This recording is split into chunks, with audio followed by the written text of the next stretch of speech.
My name is Brad Templeton.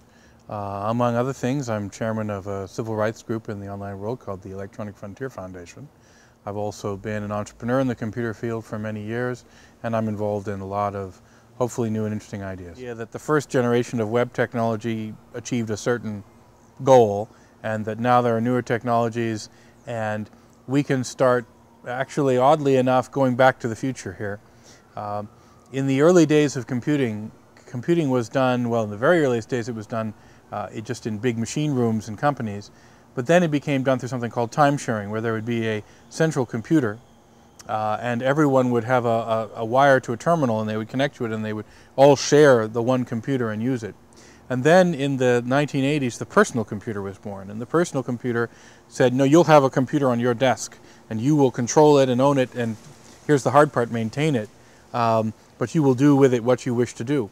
And that caused the first of many revolutions, maybe not the first, but one of many revolutions, whereby people bought these computers and they said, no, I don't care about the time-sharing system or the big corporate computer.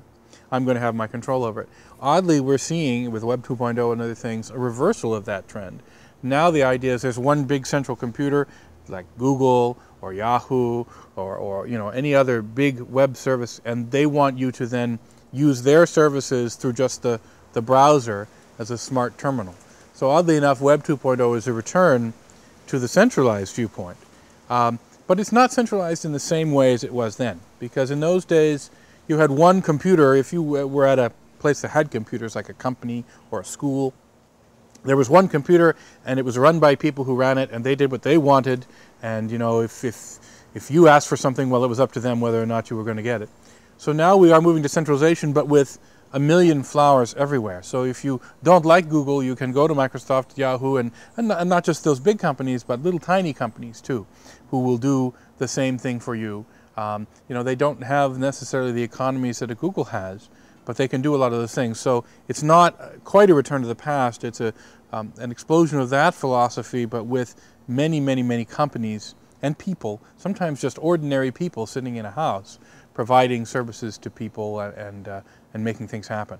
And that's great. I mean, if you look at things like blogging, publishing, which is something that used to be the province of people who own newspapers, there was a phrase that was often said that freedom of the press belongs to those who own a press. But now everyone owns a press. And millions of people are having their say. Most of it's inane, most of it you will never read. But every so often some germ comes out, something really exciting, something new, some new piece of music, some new piece of writing, some new form of art.